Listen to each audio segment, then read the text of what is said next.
maintenance, patch notes, and the bloody Valentine event. We've got all of the details. What's up, agents? Don't forget to like, share, comment, and subscribe. Let's get straight into it. Starting with the maintenance alert for the February the 12th, which is tomorrow, the Thursday. Starting at 9:30 a.m. CET as normal when it comes to the time for maintenance to start. Estimated downtime is 5 hours, and it's going to introduce all of the changes that we're going to talk about and the bloody Valentine event as well. So first of all, let's get into the Trello board because we've also got some updates to known issues as well. Okay, so a couple of changes this afternoon. You can see here we've got Scout 10, Objective 2, rescue hostages in Federal Triangle not appearing. I was lucky enough to get this done, so I'm not sure what's happened in the background to stop this from happening. I know a lot of people have been complaining about this, but it says we are aware that some players are unable to complete Manhunt Scout 10 Objective 2, which requires rescuing hostages in Federal Triangle. With the invasion having rotated this week, the issue should no longer occur, though we will continue monitoring activity distribution in the zone. That is interesting. Now, I cleared my invasion, I think, so that's potentially why I did not have this problem. But then a further problem, which I had if you watched my Manhunt video this week, for Objectives 2 for Scout 11, while the hint suggests interrupting enemy supply chains, the objective specifically requires you completing an elite resource convoy. Standard resource convoys will not progress the objective, which we found out the hard way, and I have yet 2 days later to have one of these spawn. So yeah, not the greatest. But let's get into the juicy information to why we are here. So we can see here on the summary, the bloody Valentine event is to run from February the 12th all the way through till February the 26th.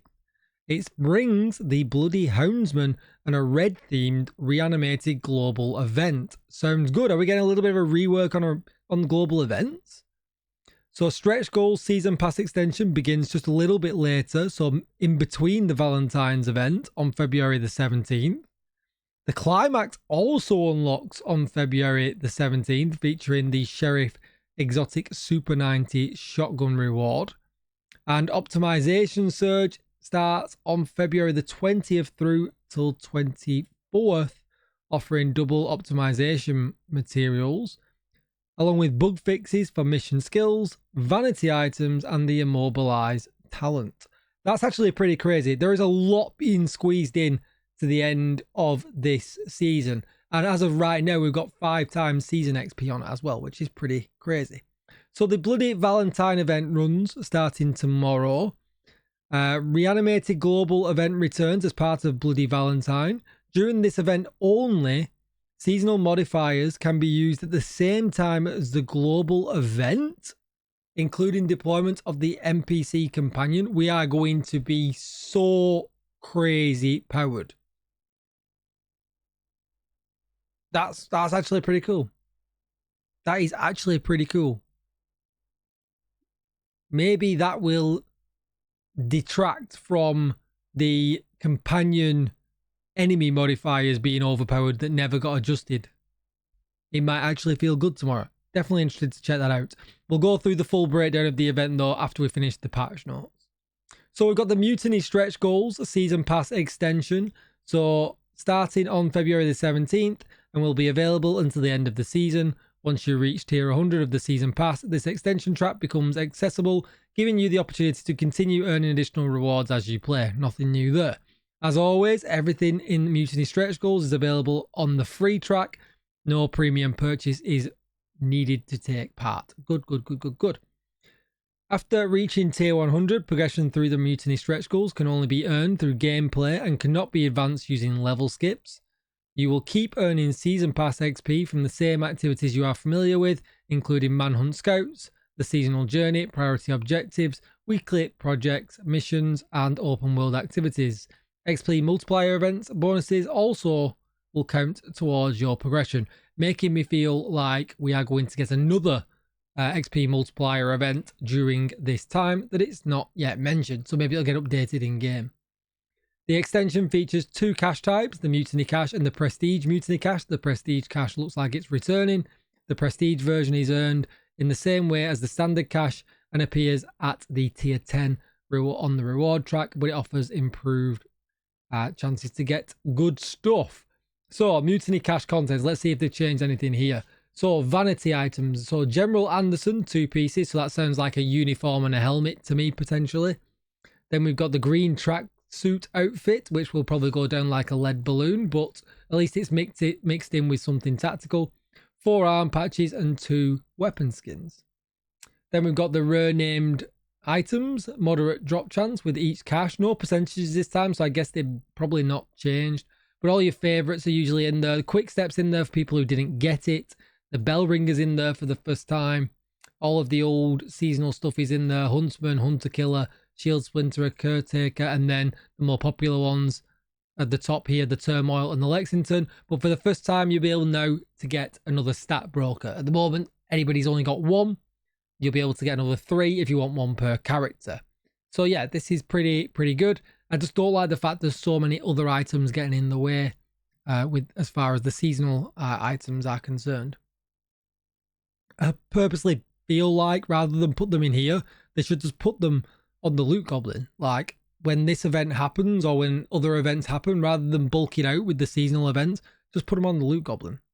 But anyway, we digressing. Seasonal and special exotics. Moderate drop chance again. So Bittersweet, the Beacon, the Nem, Liberty, Chatterbox, Dodge City, and Ridgeway's Pride. Interesting that Ridgeway's in there because that is a quest over in the summit. And then we've got an extended cache. Well, extended chance from this cache now for the exclusive exotics. So at Christmas we had a cut down version of this, even though it was super generous. We've got all of them now. So the Regulus, the Eagle Bearer is back, but with the Ravenous and the Bighorn are in there now. The Ouroboros, the Provocateur, Birdies, Tinkerer, Tempest, and Blacklisters are in there as well. The Prestige Mutiny cache. So let's see how this works. So each Prestige Mutiny cache also contains guaranteed seasonal items and crafting materials with an additional chance base dropped. So we get a 100% chance at a vanity item, 100% chance at a rare named item, high drop chance with the seasonal and special exotics, and then a moderate drop chance with the exclusive exotics from the list we just went through just a moment ago. The Climax mission. Successfully completing the Climax mission on Master Difficulty for the first time guarantees the Super 90 Sheriff as a special reward, as always. It can also drop on any difficulty with lower chances. Good. And it's available starting on the 17th of February. And if I just pull up my calendar, that's less than a week away. That's actually Tuesday. So pretty crazy having the double weeks now. Things happening on Tuesdays and things happening on Thursdays. The Sheriff's Exotic Super 90 Shotgun has been updated following PTS feedback. It now has a magazine. And the reload time has been adjusted to 3.65 seconds. Okay, so that potentially is super cool. My biggest gripe was that we could just use an M870 with pummel and it would be better. Definitely interested to see how this is going to turn out now that it's got an actual magazine. That is, yeah, that's pretty crazy. Pretty crazy. So yeah, we'll be interested in seeing how that actually plays out. There was some issues with it when it came to bloom and accuracy, but yeah, let's hope they've been fixed as well. So then we've got optimization surge, great for racking up some materials if you need to stack up or you need to get some expertise done. That's great. And then we've got some other things here. It fixed an issue where skills deployed in Beat 5 of the Year 7 Season 2 Master Climax mission would stop the hyenas. They fixed an issue with the BTSU Blizzard mask clipping, Woodsman clipping as well. Fixed an issue where certain deployment devices in Beat 4 of the other one, Year 7 Season 2 again would stop functioning. And then they fixed an issue where Immobilized Talent and its perfect variant would stop working as well.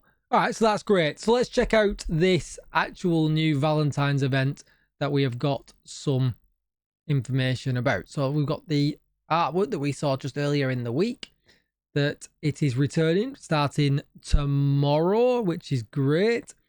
So we've got mini warhounds again, which sounds the same. Hunt the mini warhounds in the open world and defeat them before they can escape to get the bounty. So again, we're just going to rock up to any spawn location. Is it going to be like the Christmas event, or is it going to be limited back to the loot goblin spawns? So DZ size will just be popular for me. They always put spawn there, which is great. Once prepared, face the challenge, activate to reveal the bounty location, which potentially doesn't look like it's the same one as last time. That looks like the fun fur behind, so I guess we'll see.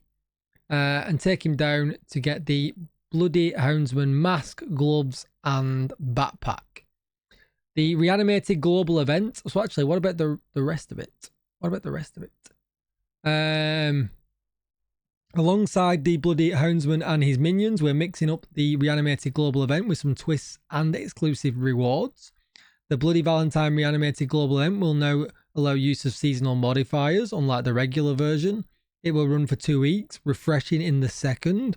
That's cool. Rewards have been changed. Oh, so they've changed the reward. It's about time they did this. Global events have needed this switch up for such a long time. So rewards have been changed with the Broken Hearts Seeker Mine VFX skill. We've seen a lot of these VFX skills recently at tier 5. And then there you go, the Bloody Houndsman uniform at tier 10. That's great. The green gas headshot effect has been changed to a wholesome romantic red. Perfect for showing your love to all the cherished enemies that you shoot in the head. Get that headshot build secured, agents. Determined says hello. With love and blood, the Division 2 team. Yeah, so sounds pretty good. Lots of rewards, lots of things going on over the next 2 weeks to lead us into the anniversary season, which hopefully we'll get some information about maybe next week or the week after at the latest, I would guess. But that's going to be it for the video. Don't forget to like, share, comment, and subscribe. As always, let me know what you think down below in the comments, and I'll see you in the next one. Bye-bye.